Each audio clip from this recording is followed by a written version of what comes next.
ওসমান ভাই বলতেছিল যে হাসনাতরে নিয়ে আমার খুব দুশ্চিন্তা হয়, আল্লাহ না করুক করে কখন কি করে ফেলে। হাসনাতরা যদি মরে যায়, হাসনাতদের যদি কিছু হয়ে যায়, তাহলে আমি ওসমান হাদি একার জন্য এই লড়াই, এই সংগ্রাম চালিয়ে যাওয়া খুব কঠিন হবে। আমি এবং আমার পুরো টিম তারা সেন্টারে বালিশ ছাড়া ফ্লোরে ঘুমাই। সেন্টারে 2টা অথবা 3টা বালিশ আছে। তো একদিন আমরা বালিশ ছাড়া ঘুমিয়ে আছি। ওসমান ভাই রাতে অল্প কিছুক্ষণ সময় ঘুমান, তো জোর করেই তার মাথার নিচে বালিশটা দিয়ে আসছি। সকালবেলা উঠে দেখি যে আমার মাথার নিচে বালিশ, ওসমান ভাই আমার পাশে ফ্লোরে ঘুমিয়ে আছেন, তার মাথার নিচে কিছু নাই। গত পরশুদিন বাসায় যাচ্ছিলাম, তার আগে ওয়াশরুমে 1 বালতি জামা কাপড় ভিজিয়ে রেখেছি, ধোয়ার সময় পাই নাই। আধা ঘন্টা ধরে ওসমান ভাই ওয়াশরুম থেকে বের হচ্ছে না, নক করতেছে বাইরে থেকে, ভাই কি অবস্থা। আমার সেই সমস্ত জামা কাপড় সেই ওসমান হাদি ধুয়ে এরপরে দেখি যে সে শুকাতে দিয়ে যাচ্ছে। সুতরাং ওসমান হাদির সাথে আমাদের যেই সম্পর্ক তৈরি হয়েছে সেইটা কোনো রক্তের সম্পর্ক নয়। অনেক সময় রক্তের সম্পর্কেও ছাড়িয়ে অনেক সম্পর্ক তৈরি হয়ে যায়। ওসমান হাদি ভাই সবসময় একটা কথাই বলেছেন যে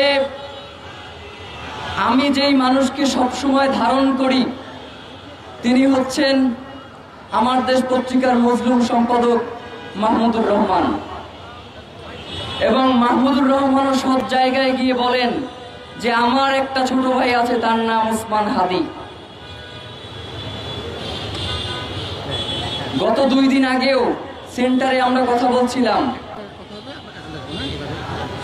বলছিল যে ফুয়াদ ভাইয়ের উপরে যে ন্যাক্কারজনক ঘটনা তারা ঘটিয়েছে, আমি আমার পুরো টিম নিয়ে যাব, যদি ওর বাপের সাহস থাকে আমার সামনে এসে যেন দাঁড়ায়।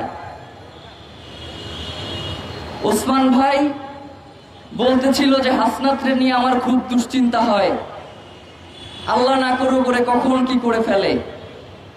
হাসনাতরা যদি মরে যায়, হাসনাতদের যদি কিছু হয়ে যায়, তাহলে আমি ওসমান হাদি একার জন্য এই লড়াই, এই সংগ্রাম চালিয়ে যাওয়া খুব কঠিন হবে।